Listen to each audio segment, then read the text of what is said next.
Muy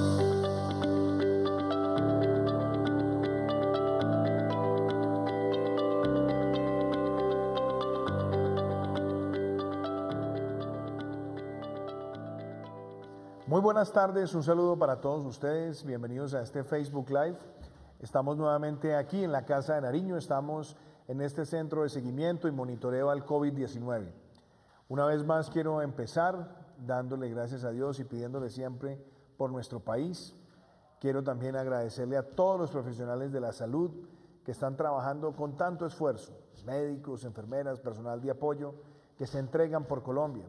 Agradecerle también a los miembros de las fuerzas militares y de policía, agradecerle a los funcionarios del Estado que están trabajando para llegar con los servicios sociales y atender a tantas poblaciones, agradecerle también con muchísimo entusiasmo a todas las personas que trabajan en la cadena de abastecimiento, en el sector de los servicios públicos, y agradecerle también a toda la cadena de abastecimiento de alimentos, empezando por los campesinos de Colombia.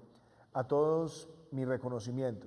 Y hoy una vez más estamos aquí para contestar preguntas que ustedes tengan, aclarar dudas, para poder intercambiar ideas y opiniones. Y yo quisiera empezar, porque sé que ya han llegado varias preguntas, con Erika Arroyo, que me pregunta en qué consiste la idea del aislamiento inteligente. Erika, lo primero que yo quiero es empezar por enumerar cuáles son los grandes objetivos que nosotros nos debemos trazar como país. Hay una pandemia que está en todo el mundo, que tiene las siguientes connotaciones. Primero, se esparce muy rápido. 80% de las personas que son portadoras de este virus son en promedio asintomáticos. Fuera de eso, es un virus que se propaga en el contacto social. Por eso es tan importante tener las prácticas de distanciamiento. Pero además de eso, contamina con mucha velocidad a jóvenes y es muy letal, sobre todo con los mayores de 70 años. Todo eso es lo que nos llevó a nosotros a tomar distintas medidas que tenían que ver con la restricción en los vuelos, con la restricción de viajeros extranjeros, después cerrar todos los vuelos internacionales en el país. Fue también lo que nos llevó a nosotros a sacar niños y jóvenes de los colegios y universidades, porque son un vector también de contagio, sobre todo porque los agrede, pero no necesariamente letal con ellos, pero ayuda su constante interacción a esparcirse en la sociedad. Fuera de eso, también sacamos a los mayores de 70 años hacia una cuarentena que va a ir hasta finales del mes de mayo. Limitamos los eventos, los restringimos por completo, y fuera de eso tomamos medidas para que no estuvieran abiertos ni bares, ni discotecas, ni tampoco otros lugares de aglomeración, y hemos tomado unas prácticas de distanciamiento en distintos sectores. Y fuera de eso, introdujimos esta cuarentena nacional, que es una de las más largas que se ha visto hasta ahora en América Latina, y que estamos valorando esta semana con nuestro equipo de infectólogos y epidemiólogos cómo va la curva epidemiológica para determinar su duración. Pero he hablado también de que tenemos nosotros que analizar que en el contexto mundial y en el contexto regional y en el contexto de Colombia, nosotros no podemos estar cerrados de manera indefinida. Ningún país puede estar cerrado de manera indefinida. Y cuando digo cerrado es que las cuarentenas, prolongarlas indefinidamente, traen enormes costos sociales y traen también otros costos de desarrollo social para nuestro país. Y es importante que, como el virus no se va a ir después de la cuarentena, y que lo más seguro es que esté presente en el mundo por un periodo mucho más largo mientras aparece una vacuna, hay que empezar a tomar medidas que nos permitan cumplir los objetivos de salvar vidas, de proteger la salud, de evitar su propagación y al mismo tiempo encontrarle también un balance con el desarrollo social.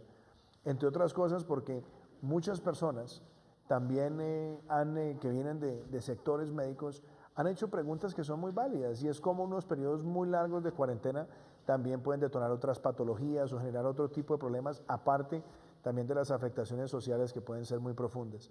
Y es en ese sentido que, viendo no solamente la experiencia que está en Singapur y en Corea, donde se han mantenido niveles de contención, pero se han reabierto de alguna forma ciertas actividades productivas, pues también han logrado ir cumpliendo la labor de mitigación de la enfermedad y permitir el desarrollo social. Estamos viendo también países de América Latina como la Argentina, que están empezando a tomar unas medidas también para mantener la productividad en la sociedad una vez ellos concluyan también el periodo de cuarentena nacional. Entonces lo que nosotros hemos dicho es que el primer objetivo, proteger a la población más vulnerable a los ataques del virus, son los mayores de 70 años. En sacar niños y jóvenes de escuelas y colegios, hoy los tenemos por fuera hasta el día 20 de abril y esa medida se puede extender de ser necesaria para ejercer el control epidemiológico. De otra manera, seguir manteniendo las prácticas de distanciamiento, adquirir otros protocolos en otros sectores y que nosotros tengamos claro, y yo creo que ese es el concepto, que los países, pensando en su desarrollo social, pueden ir con protocolos de salud y de bioseguridad retomando vida laboral o retomando vida productiva, pero teniendo muy claro que nuestros comportamientos y nuestra vida social no va a volver a como estaba hace un mes o 2 o 3 meses, porque las restricciones se van a seguir manteniendo.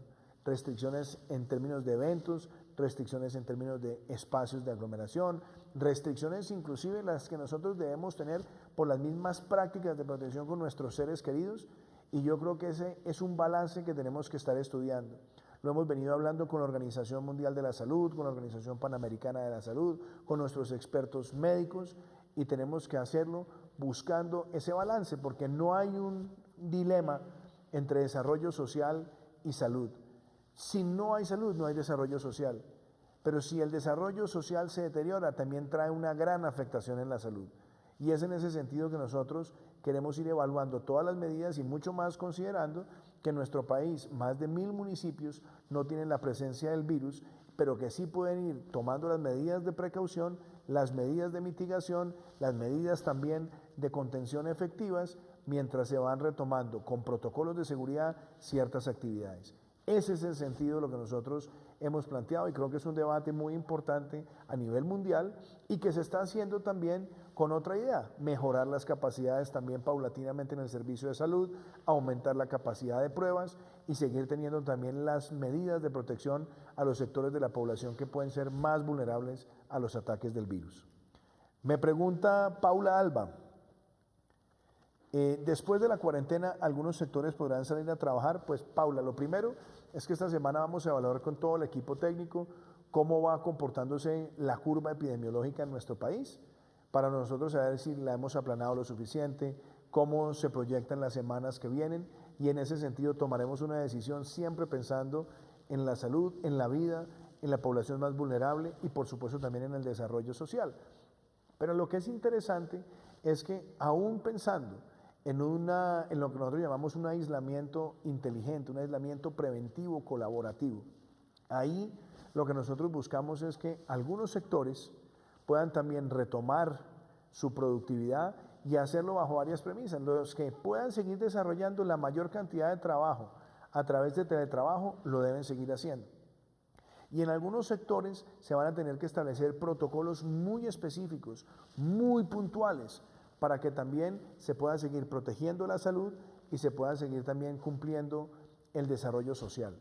El viernes pasado, en el programa que teníamos a las 6 de la tarde, escuchábamos el plan de contingencia en salud del ministro Fernando Ruiz, y el día jueves tuvimos varios expertos, infectólogos, virólogos, gerentes de instituciones hospitalarias, teníamos también algunos expertos en salud pública, y todos coinciden en que hay que buscar ese balance, la protección de la salud, pero también el desarrollo social, y es en función de esas prácticas que estamos viendo en otros países, como nosotros también queremos diseñar un esquema de aislamiento que siga siendo inteligente para proteger a quienes pueden ser más afectados por el virus, a quienes pueden ser vectores de contaminación, y al mismo tiempo adquiriendo las mejores normas, los mejores protocolos y las mejores medidas en nuestra sociedad.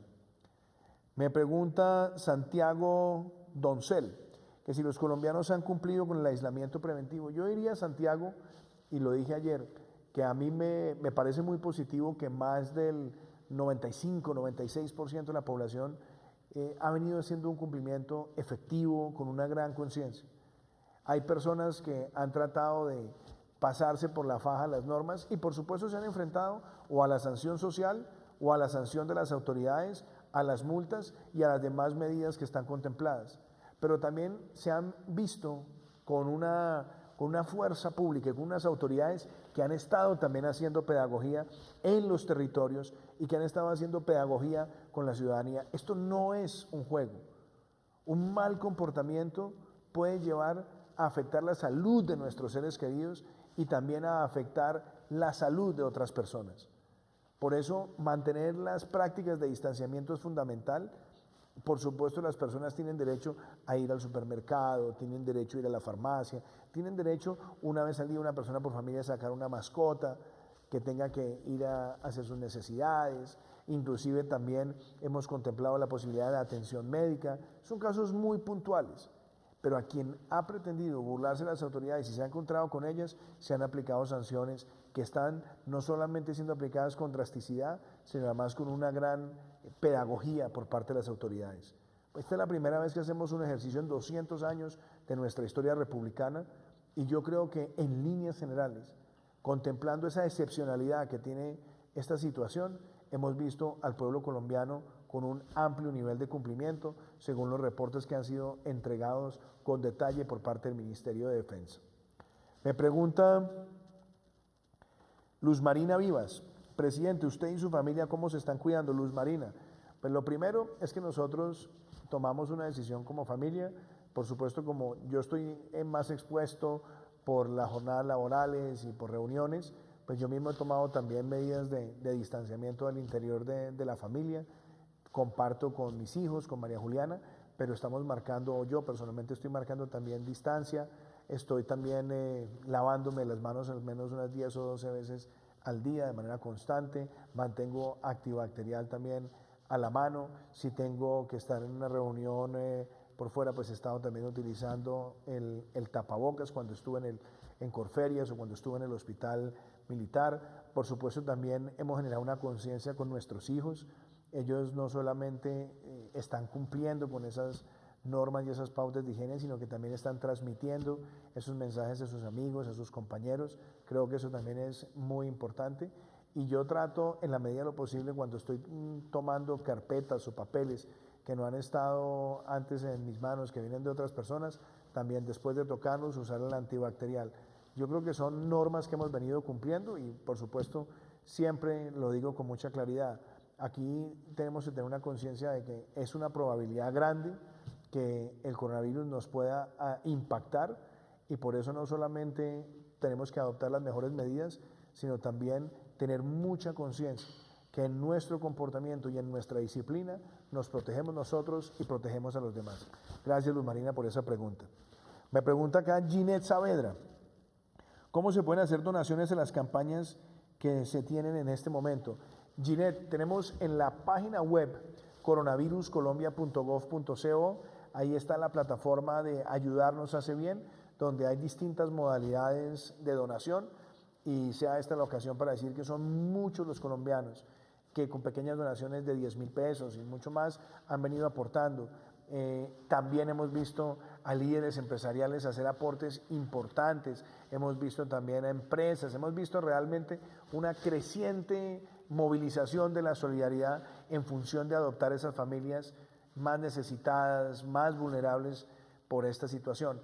Y yo quiero también aprovechar eso para decir que esta semana empezamos con el Ministerio del Interior también con la entrega de 1 millón de mercados. Esos son los mercados que se están haciendo directamente por el gobierno nacional y a través de la plataforma Ayudarnos Hace Bien, ustedes con sus donaciones también están permitiendo que cerca de 1 millón de familias puedan tener esa ayuda tan importante. Así que, repito, tenemos coronaviruscolombia.gov.co para que ustedes puedan entrar y hacer las donaciones. Me pregunta Andrés Posada, ¿el uso de tapabocas será obligatorio? Andrés, esa es una buena pregunta porque no hay en este momento un gran consenso médico al respecto, pero lo que sí es interesante es que ayer el Ministerio de Salud dejó claro que para todos los sistemas de transporte masivo es importante el uso del tapabocas. Hemos visto también cómo países de Asia lo han venido haciendo obligatorio. Vemos también que en las guías que ha sacado los Estados Unidos se sugiere el uso de tapabocas y la protección facial. Entonces yo diría que ahí hay un poco de autonomía de parte de ustedes en el uso.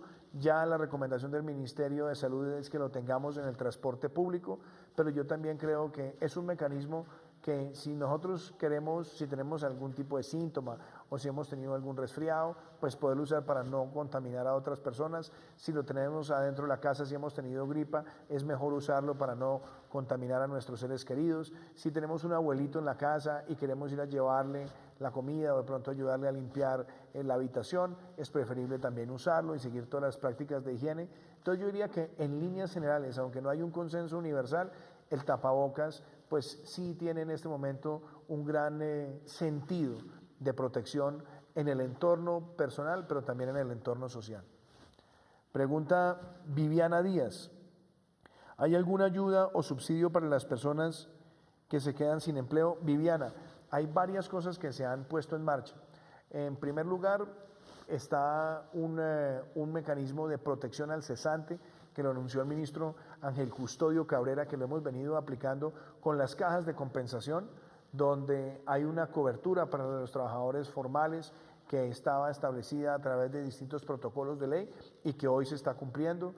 Por otro lado, también se han habilitado para personas que han visto desmejorar sus ingresos y por supuesto quienes han perdido su trabajo para rápidamente poder acceder a sus recursos de cesantías, pero también tenemos el caso de trabajadores independientes donde con la línea de crédito de 70 billones de pesos que se va a habilitar gracias a las garantías del Fondo Nacional de Garantías, también queremos llegarle a esos trabajadores independientes con mecanismos de protección, con mecanismos que les permitan tener por lo menos un ingreso mientras se restablece la productividad laboral. Sabemos que esto no es un proceso ni rápido ni expedito y por eso hemos creado estas líneas que tienen además una prolongación mucho más inclusive de lo que es la propia emergencia sanitaria. ¿Por qué? Porque estamos pensando en muchísimos colombianos. Y desde el punto de vista social, en la población más vulnerable, cuando uno suma los giros adicionales de familias en acción, de jóvenes en acción, de adulto mayor, la devolución del IVA a 1 millón de familias, las 3 millones de familias que se van a beneficiar en el programa de ingreso solidario, que no estaban en los programas sociales tradicionales, eso nos va a permitir llegar a casi 30 millones de colombianos, cerca de 10 millones de hogares con una ayuda asistencial en un momento que requieren lo mejor de nosotros. Entonces creo también que ese es un mensaje muy positivo y frente al cual quiero recalcar. Muchas personas también me están preguntando acá por el tema de las micro, pequeñas y medianas empresas y de nuevo, vuelvo y lo digo, las líneas que hemos habilitado, tenemos líneas con el Fondo Nacional del Ahorro para los créditos de vivienda, ahí vamos a tener periodos de gracia hasta por 6 meses.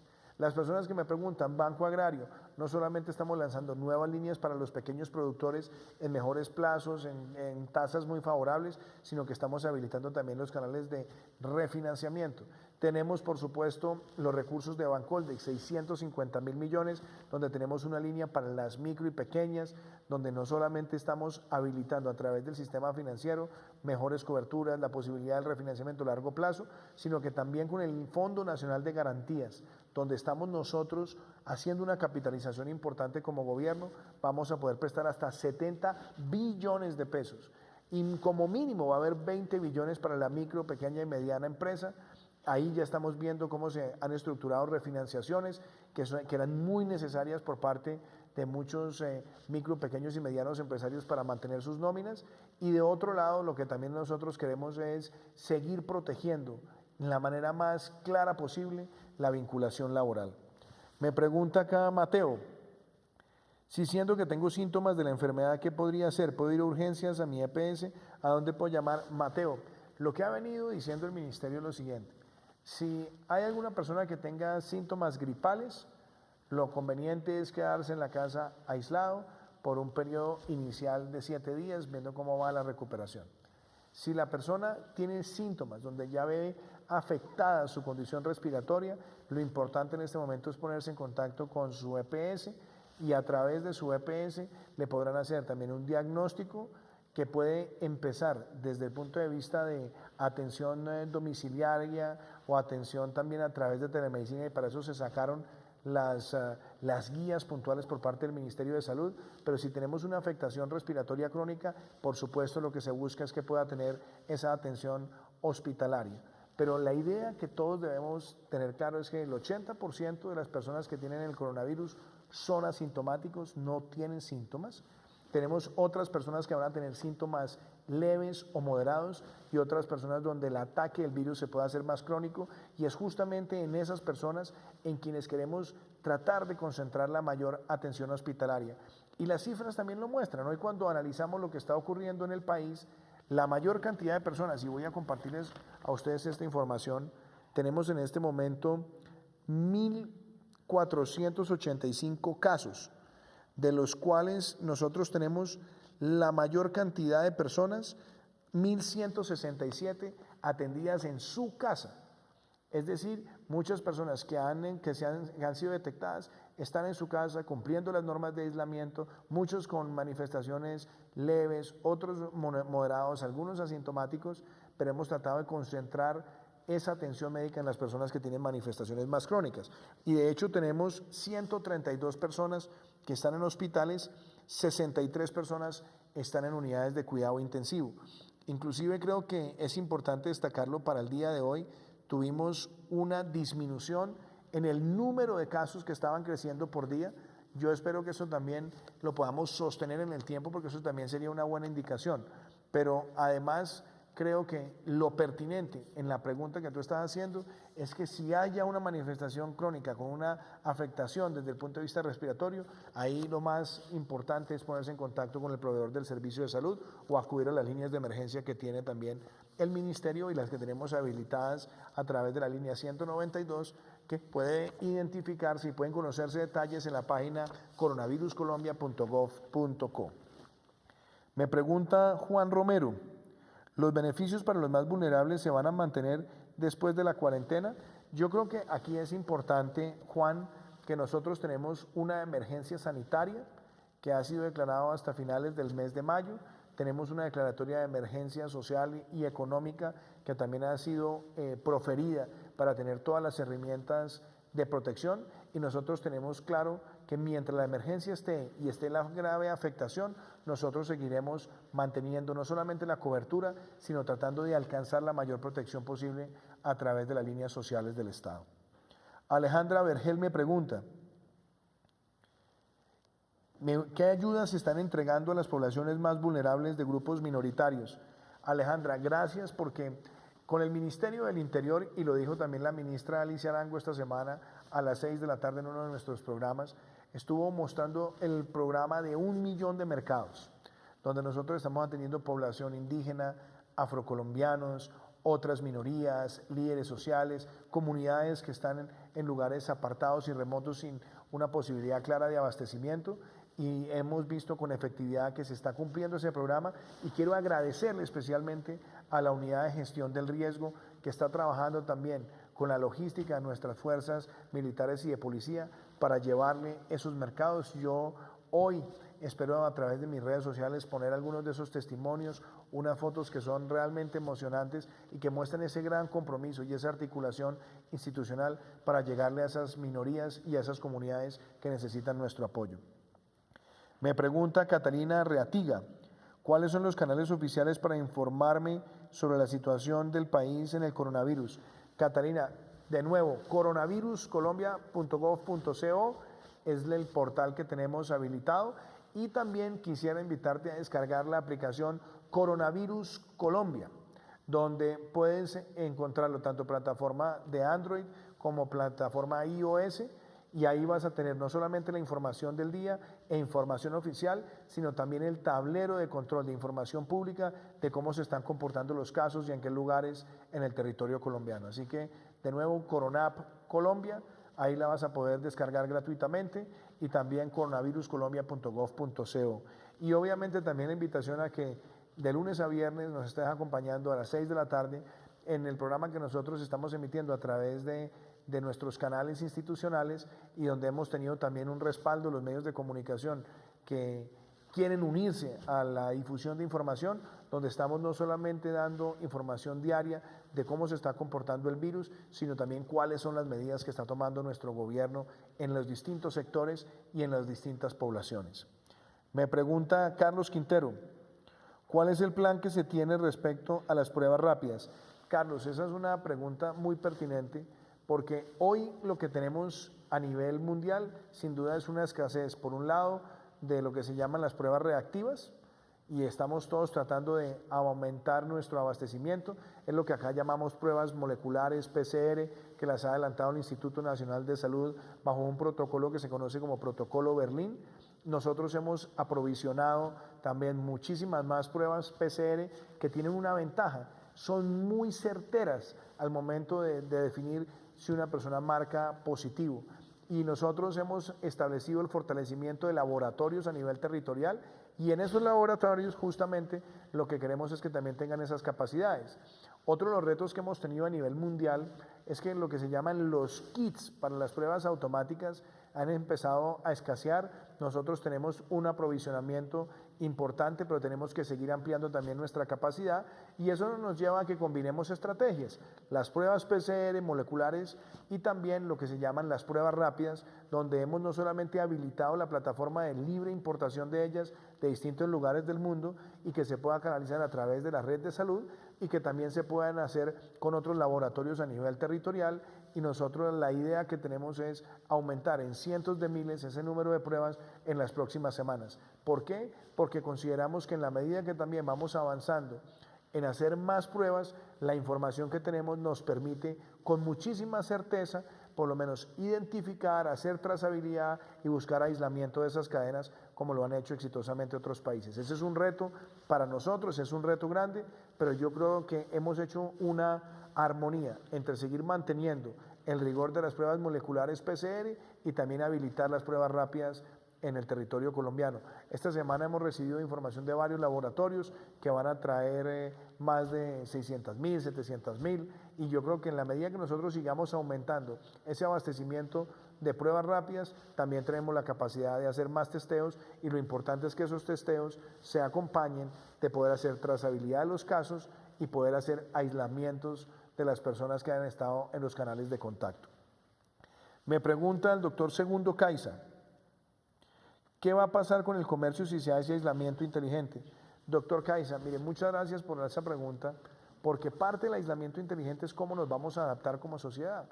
Muchas personas han tenido la idea de que después de la cuarentena el virus se fue. No, este es un virus que vino y se está quedando en el mundo, y por supuesto lo que nosotros debemos lograr es quitarle la propagación exponencial. Y eso se hace aplanando la curva, sacando de vulnerabilidad o evitando o previniendo la vulnerabilidad de los mayores de 70 años, sacando niños y jóvenes de colegios y universidades, tomando medidas de distanciamiento, teniendo prácticas permanentes de higiene. Todo eso le quita velocidad de propagación exponencial, al mismo tiempo que evitamos que se colapse el sistema de salud y al mismo tiempo que salvamos vidas. Ahí nadie puede cantar victoria en este momento, porque estamos todos administrando una circunstancia que es muy exigente. Y aprovecho para decir que en el caso latinoamericano, Colombia es uno de los países que tiene más unidades de cuidado intensivo per cápita. Y no obstante tenemos 5.300, nosotros tenemos como mínimo que hoy contar con cerca del 50% de esas 5.300 disponibles, y lo que tenemos es que llevar a que las unidades de cuidado intermedio también se conviertan en unidades de cuidado intensivo y rápidamente duplicar esa capacidad, y después necesitamos agregarle con nuevos implementos que vengan de los países que nos los han donado, países donde estamos comprando, y por supuesto seguir fortaleciendo esa red. ¿Por qué cuento todo esto? Porque esas son medidas que nos permiten a nosotros mitigar y seguir teniendo controles. Pero a la pregunta puntual que usted hace, ¿qué pasa con el comercio? Yo creo que el comercio en líneas generales va a tener también que adaptarse en prácticas de distanciamiento, en prácticas laborales, para nosotros también retomar la productividad en nuestro país. Como le dije, hay muchos municipios, son más de 1.000 municipios que no tienen el virus. Ahí, aunque no lo tengan, las prácticas tienen que ser muy claras, y no es que la vida vuelva a la normalidad como la teníamos antes, de estar en bares, en discotecas, en eventos masivos. Ahí tenemos que ser muy claros, todas esas restricciones se deben mantener, y como lo dije también en una frase, es muy claro que nosotros tenemos que buscar cómo, a través de las mejores medidas de aislamiento y distanciamiento inteligente, recuperamos la vida laboral, pero que tengamos también claro que nuestra vida social no va a ser la misma mientras no se desarrolle una vacuna efectiva frente a este virus. Y eso es lo que están haciendo muchos países, y eso es lo que nosotros también debemos contemplar. Pero aprovecho para reiterar, que esta semana evaluaremos con todo nuestro equipo técnico, con el equipo de epidemiólogos, de infectólogos, con los equipos médicos, los equipos de salud pública, cómo se está comportando la curva epidemiológica en nuestro país, y a partir de ahí tomaremos una decisión con respecto a la cuarentena, pero también tenemos que irnos preparando para que una vez nosotros pasemos de un aislamiento preventivo obligatorio total, podamos también entender que se debe construir un aislamiento preventivo colaborativo e inteligente, donde nosotros protejamos a la población que puede ser más vulnerable frente a los ataques del virus, donde evitemos que otros sectores de la población sean vectores de propagación, y donde nosotros tengamos nuevas y mejores prácticas desde el punto de vista de bioseguridad, donde podamos desarrollar la mayor cantidad de trabajos posibles a través de trabajo virtual, de trabajo remoto y de trabajo digital, y en otros casos donde nosotros en nuestra cotidianidad apliquemos nuevos protocolos, incluidos entre otros la toma de temperatura, el distanciamiento y el uso también de material protectivo. Todo eso hace parte no de una conversación que esté teniendo lugar en Colombia. Esta es una conversación mundial, porque así como es importante y es prioritario la protección de la vida y la salud, también es muy importante en términos de salud pública que el desarrollo social no se afecte de manera estructural. Y con esa respuesta, pues damos por terminado hoy este Facebook Live. Mañana estaremos a las 6 de la tarde nuevamente en nuestro programa, estaremos hablando de muchas de las medidas, cómo se van ejecutando, estaremos haciendo reflexiones con respecto a cómo se va comportando la curva epidemiológica, y también podremos profundizar muchísimos conceptos relacionados con ese aislamiento preventivo inteligente, que parte de la base que nuestra esencia es seguir protegiendo vidas, seguir protegiendo la salud y manteniendo también una armonía con el desarrollo social, y donde nosotros tengamos claro que no se trata de retomar una vida social como la teníamos antes, se trata de retomar productividad, laboriosidad, teniendo las mejores medidas de protección y entendiendo que no hay un falso dilema entre salud y desarrollo social. Las dos cosas van de la mano y tenemos que hacerlo, salvando vidas, pero también salvando vidas no solamente del COVID-19, sino salvando vidas de otras patologías y salvando vidas también de la desnutrición y de la pobreza. Muchísimas gracias, que Dios los bendiga, y les agradezco por acompañarnos una vez más el día de hoy. Vamos a darles un fuerte aplauso, con todo el cariño, con toda la emoción. Así que únete este domingo a las 8 p.m, un aplauso por nuestros héroes. Un gran abrazo y muchas bendiciones. Hay que ayudarnos, hay que apoyarnos de todas las maneras posibles. No olviden salir a sus puertas, a sus ventanas, a sus balcones, acompañarlos con un aplauso. Gracias por llevar siempre en su corazón esta patria que tanto necesita de los soldados de la patria.